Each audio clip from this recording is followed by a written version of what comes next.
Hello. Oh no. God damn it. Yes. Yeah, I'm playing TF2 right now. Yeah, I'm doing training because it's been like half a year since I played this game and my skills are really rusty. Half a freaking year. So I need to practice with bots. Damn you, bots! I hate myself sometimes. Oh, life, why do you hate me? I just start. Control points. I just start up a video to try and talk about the misconceptions there are about the Creation Club, and I got an email regarding a potential job opportunity. Of course, I did. Which, given my luck, Already we're off to a fantastic start. folks, is probably going to be for a job in California. I've been getting a lot of those. Like, I moved back to New Jersey, and like every other day, I get a job out. We heard you were interested about working with us. We have a job in Secaucus, California. Are you kidding me? Yeah, I'm gonna go with combat medic and use the blue sucker. Fuck it.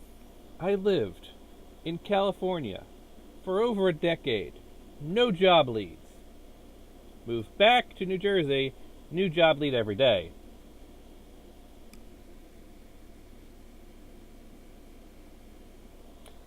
But I digress. Why did I have to say I am fully charged? Oh well, it's bots anyway, they don't know. I'm going to move Digi to the shame corner. What are you doing over here?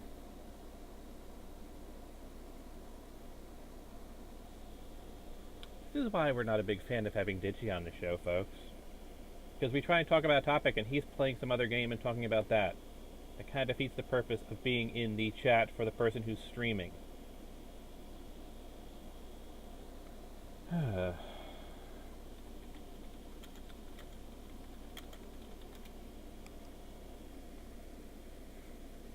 This is a wonderful way to open up our informative video, isn't it, folks?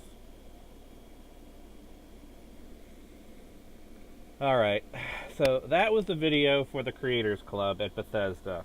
Their newest thing, which has been causing a lot of kerfuffle on the interwebs about, oh my god, paid merds are back! Paid merds! Not the paid merds! I hate the paid merds! I want my stuff for free, not the paid merds! Net, you all sound like that, admit it. And of course, I've gone on record before saying how paid mods are not a bad idea. Because we creators put a lot of time and effort into our mods, and we get jack and spit in response. So yeah, I'm totally for paying modders. And if I actually was making an income, I could actually pay it forward and pay the modders that I use all the time. But I don't. So I can't. Because I'm on food stamps. Because life hates me. But I digress. Anyway, so I've been seeing a lot, and I mean a lot, of misconceptions about what the entire paid modding system is. And, well, the Creators Club, if you want to go by what Bethesda's calling it, but honestly, I understand why people are calling it paid mods. It's not really paid mods, though, folks. It's not.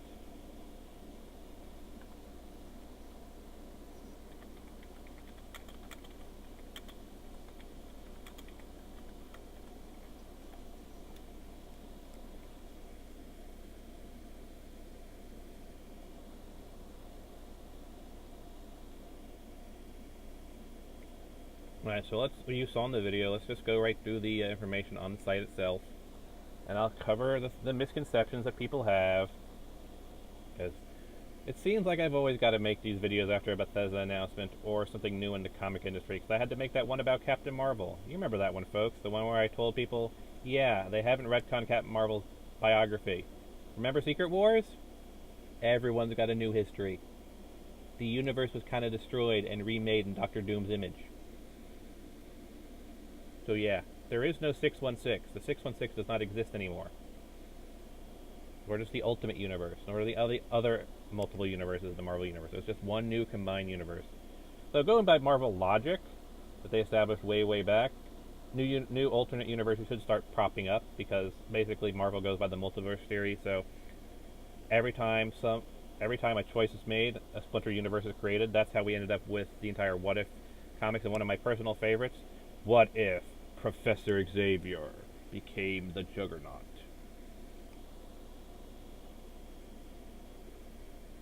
Really cool comic. Alright, so the Creation Club is a collection of all new content that needs to be emphasized, folks, for Fallout 4, Skyrim, and presumably other games in the future. Those are the two they actually have a mod framework for. I honestly would not be surprised if they started adding mod functionality to Doom. Including the best community creators, is fully curated and compatible with the main game and official add-ons. This is also a key point. It's a curated service, which means that Bethesda itself is reviewing the stuff that goes up. So you're working hand in hand with Bethesda. You're essentially Obsidian. You're making DLC. Well, in Obsidian case, they were making an entirely new game. But you're substantially, by the wording of this, now, how Bethesda will actually handle it, but this is how they're actually presenting it. You're essentially Obsidian. You're making the next Fallout New Vegas. Or, in a more likely scenario, you're making the next Pit DLC. Or the next Fahaba. These are not mods. You are working with Bethesda as a third-party developer. And let's see. The dev process is where I want to jump off onto in the next one, because I'm jumping up and down on that. But I want you to kind of understand how the process works and why these are not paid mods. Creators are required to submit documentation pitches, which go through an approval process. This is the same thing that Nintendo does with their independent developers. You submit a document pitch to Nintendo, and then about 6 months later, they'll tell you whether or not they've invited you into the Nintendo Independent Developers Network. Microsoft does the same thing. You submit a pitch to Microsoft, and about 6 months later, they tell you whether you're going to be in the ID Developers Network, which I'm in both of them, by the way. I can't tell you about Sony, but it's probably the same because Sony has certain entry requirements that I couldn't meet. But this is straight up the same requirements that you get with Microsoft and Nintendo, fully visible on their site when you go to apply to be a independent mod developer for them. So already, this is not paid modding. This is a contract employee. All content must be new and original, so again, no porting of existing mods. As much as I would love to make my female synths mod available for the lovely people on PS4, I technically couldn't, because that would be a port of an existing mod. I couldn't port my power armor overhaul. You have to create completely new original footage for this, material for this. Once the concept is approved, a development schedule with alpha, beta, and release milestones is created. Again, milestones. This is standard stuff when you're working with a company as an employee making content for them. When I was making the mod for Tom, that had development milestones. And then Fallout 4 kind of crapped out on me. That kind of fell apart. Creations go through our full development pipeline, which creators participate in. Bethesda Game Studio developers work with creators to irritate and polish their work along with full QA cycles. Again, now, I don't know if the QA is going to be through Bethesda's people. They're probably putting the onus on you, but they're going to have QA milestones that you're going to have to meet.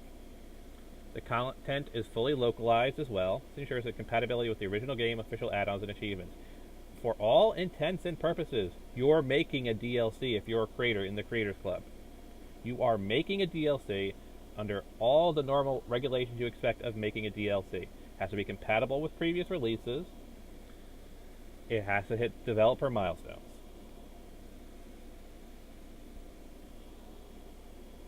Are creators paid for the work? Yes, just like our own game developers, creators are paid for the work and start receiving payment as soon as their proposal is accepted and is through development milestones. So again, this is not paid modding. This is a contract employee for Bethesda. They are outsourcing the next DLC for Skyrim and Fallout 4 to the rather vast and skilled mod community. This is your door into working for Bethesda. This is what all of us mod authors have wanted for years. A way of saying, look at all this work that I have done. This is how, like the guy who made Fallscar and got into the various magazine articles. He eventually got hired. And I think he was hired by EA, not Bethesda. But this is kind of what all mod authors strive for, is that we present some magna opus, some massive project that's really cool and impressive. The developers see that, and they hire you. Why was I put in the shoe corner? Because you're talking about TF2 when I'm trying to talk about Bethesda on my live stream. If you're going to go off and do your own thing, you're going to go off and do your own thing in your own channel. Because I'm trying to do a broadcast here. Well, is it okay if I play it but not talk? You can play it, just don't be commenting about your game while I'm literally trying to do an informative video.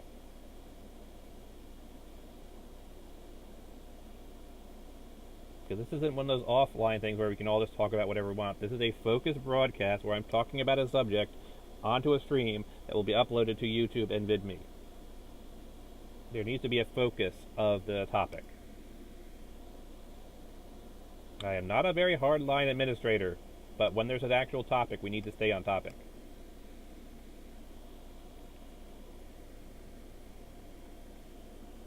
So, yes. When the Bethesda says in this next thought is Creation Club paid mods, it really isn't. It's DLC creation. It's outsourcing DLC. What the Creation Club is, for all intents and purposes, is them outsourcing the ability to make the next Fahaba, the next Nuka World, the next The Pit, a revisit to the Capital Wasteland, the next Solstheim, a revisit to Morrowind, whatever you may want. But these are DLCs.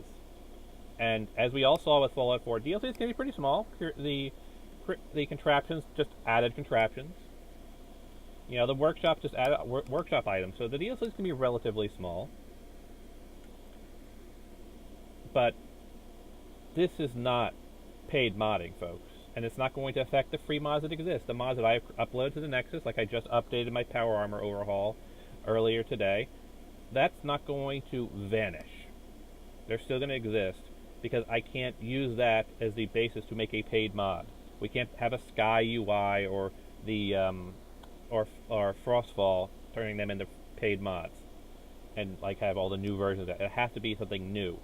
So I can't turn my Power Armor overhaul into a paid mod. I can't turn my Guard Armor overhaul into a paid mod. It has to be something new. So first off, it's not going to remove all the mods that currently exist, which of course we all know is a massive mind-numbing number. It's going to mean we're going to have new material. And it's going to be new material that has to be going through the Bethesda vetting pipeline. A vetting pipeline that, by their own documentation here, is very similar to Nintendo's vetting process, to Microsoft's vetting process. Right here. We want to allow existing mods to be retrofitted into Creation Club. It must all be original content. Most of the Creation Club content is created internally, some with external partners who will have worked on our games, and some by external creators. That would be us, the mod makers.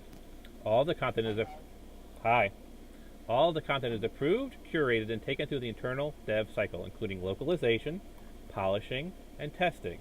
This also guarantees that all content works together. We're looking at many ways to do paid mods. We looked at many ways to do paid mods, problems outweighed the benefits. We've had many of those issues before, but there is a constant demand from our fans to add more official, high-quality content to our game. And while we are able to create a lot of it, we think our community has the talent to work directly with us to create some amazing new things. And let's be honest, Bethesda can make some pretty amazing stuff, but their development time is atrocious. Even with 2 offices, it still takes them about 4 years between Fallout and Skyrim games. We're probably not going to see the Elder Scrolls 6 until, what would I say, 2018 minimum. Probably 2019 or 2020, because I think they were kind of want to work till perfection, you know what I mean? Well, I'm just going by the fact that their development cycle is always, it's a 4-year cycle, and there's always hints in the previous game that they're working on the other one. Like, when they were working on Fallout 3, there are certain areas you can walk through in Fallout 3 that directly set up Fallout 4. It's not just like the replicated man quest. There are a number of other ones that, like, there's different subways and whatnot if you walk through them, and there are hints in there that set up Fallout 4. Hell, Elder Maxons, who is one of the main, I guess antagonists would be the term, in Fallout 4, is in Fallout 3 as a child, because Fallout 3 takes place 10 years before Fallout 4. Well, why did it become a bad guy? Well, I say antagonist because it's kind of hard to explain. Because in Fallout 4, he's the leader of the Brotherhood of Steel, and the Brotherhood of Steel can, when compared to Fallout 3's Brotherhood of Steel, are far more militaristic, but they're more like the Brotherhood of Steel from Fallout 2 and Fallout 1. So it's more like a return to form, because the actual Brotherhood of Steel in Fallout 3 were actually very different from the previous Brotherhood of Steel. Even the Brotherhood of Steel in Fallout New Vegas were more in line with previous iterations of the Brotherhood, and even the Brotherhood that you see in Fallout 4. And in fact, this is actually a key point in the story, because in Fallout 3, the Brotherhood is split into 2 factions: the Outcasts, who follow the Brotherhood's original ideals, and the more altruistic group, which is essentially the main group, led by Elder Maxim. And Fallout 4, in the terminals on the Prydwen, you specifically see references in them talking about how they've actually reconciled with the Outcasts and brought them back into the fold. And the Brotherhood in Fallout 4 plays and feels a lot more like the original Brotherhood from the other games. And Elder Maxim leads that Brotherhood. But Elder Maxim we first see in Fallout 3 is a child in the Lions Brotherhood, which is the far more altruistic one, and so the more militaristic one, which is actually more actually fitting to the lore. So we've got things like that. We've got the replicated man quest, which sort of talks specifically about the Commonwealth, which is what Boston is called in Fallout 4. It talks. I mean, they don't call them synths; they call them androids. But in Fallout 4, in the Institute, there are terminals that specifically say, "From Father, don't call them androids; call them synths." There's a difference. So, like, all of this is thought way ahead of schedule, and even the developers themselves have said that they were working on Fallout 4 while they were wrapping up Fallout 3. So there's a long development cycle at Bethesda. And so they're probably about halfway through the work they have for the Elder Scrolls 6. You know, they've probably got the base framework of the game set, designed and done. It's probably got the land masses designed, and they've probably got like half of the main quests done by now. And of course they have to like finish off the rest of the main quest, do all the side quests, do all the supplementary material. But they're probably about halfway done with the Elder Scrolls 6 by now. But that's still 2 more years of development. And of course, everyone's always demanding, well, because not everyone's a Fallout fan, not everyone's a Skyrim fan. So everyone's be demanding, like, well, where's the next Fallout? So, you know, Bethesda, that's why Bethesda opened up a second studio, so they could work on more than one game at a time. Now, of course, they're not always going to be working on Fallout and Skyrim, which is why we got Doom. But, yes, but the new Doom game, yes. But, which is run by Bethesda, because Bethesda bought ID Software. And of course, there's also, which no one really talks about, but there is an MMO for the Elder Scrolls, so, you know, there's that as well that they're managing. So they don't have to do too much work on that because they're basically just managing the servers. Not to make MMOs, not to devalue MMOs, folks. MMOs are an incredibly horrible monster to have to deal with. But there are some that like that manage to hit the sweet spot, for example, WoW and StarCraft, as well as with the And City of Heroes. Yeah, I am still salty over what happened with City of Heroes. City of Heroes predates World of Warcraft. Predates it, folks. And kept going for several years. But the developers, or well, not the developers, the publishing company, basically said, yeah, we don't want to do superhero MMOs. We prefer to do League of Legends. So we're going to shut you down with no warning. They're just like, yeah, you're shutting down tomorrow. And the people who were actually developing City of Heroes were working on their next major content update. When they just got the warning, all of a sudden, yeah, the servers are shutting down tomorrow. That is the ultimate dick move. Like, imagine coming into your office, you're already working on, like, I'll use magazines as an example because I worked on a national magazine for like 8 years. And like you're working on the next issue of the magazine. You've got it like, 25% done, half done, whatever. And your bosses come in and say, yeah, we're canceling the magazine. Delete all your files. It's gone. No backups. We own it off our computers. Yeah. Like, the developers didn't even have time to back up the game. No, they were just told, tomorrow everything's gone. It is incredibly dickish move. We're gonna... Well, League of Legends is like one of the biggest games in the world.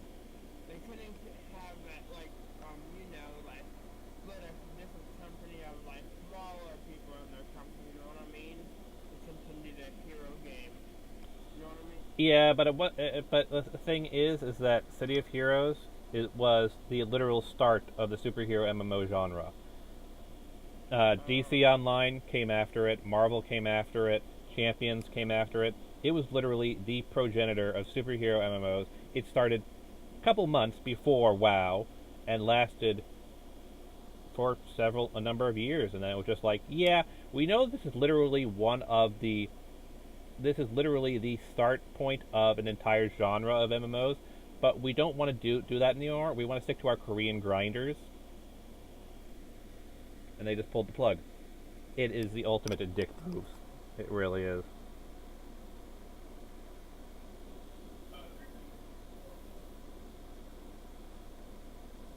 What was, like, the biggest dick move in game history?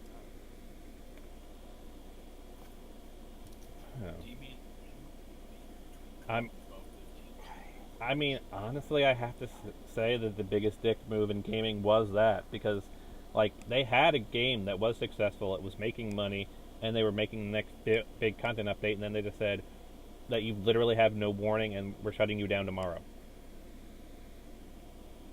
You can't get much more dickish than that. Anyway, I should probably get back to topic. But yeah, so the Creators Club, it is not paid modding, folks. It is you, as an independent developer, making the next DLC for Fallout and Skyrim. It has all the same development milestones as working as an employee. You're just working off-site instead of in-site.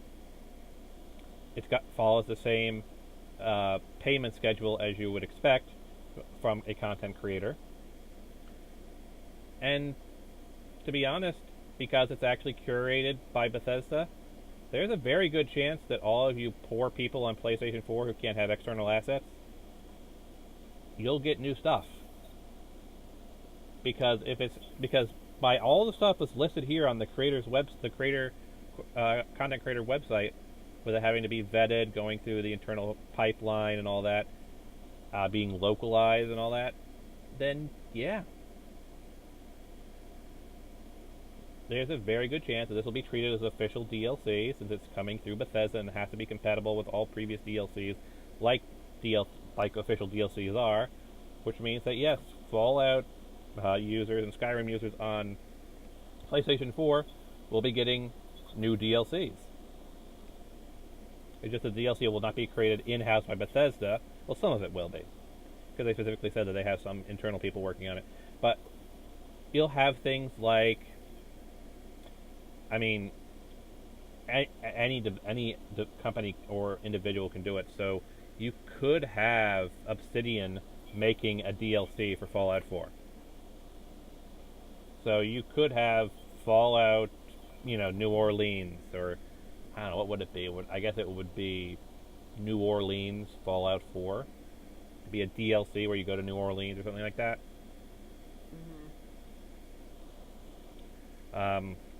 I've applied. I haven't heard back from them, but I will tell you what my plan is to make if I do get approved, because it has to be new material. I'm going to try and do a Tale of Two Worlds. So I'm going to try and make a mod that actually allows you to combine Fallout and Skyrim. How will it work? Will it be like a special portal or something where you have to go? That's the most logical solution to go with, is create an Oblivion portal in Skyrim, which allows you to transport into the Fallout universe. They would have to adjust really quick because of the radiation, you know what I mean? Oh, the radiation would be horrifying to a mage. But, yeah, imagine fighting a Deathclaw with a ward spell. Because we have seen so many videos of this on YouTube with, the Skyrim and the Fallout stuff. Why not actually make a Creation Club content? A DLC, essentially, that mixes the two? And then, of course, you can use that same portal from the Fallout end and have your guy with a mini nuke going into the world of Skyrim. Oh, hi, Alduin! Oh, wait. I can do this actually right, can't I? Oh, hi, Alduin!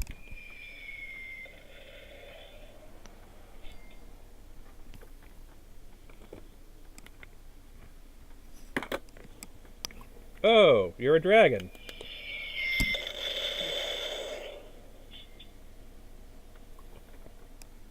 There you go. That mini nuke is going to fall off my shelf so easily.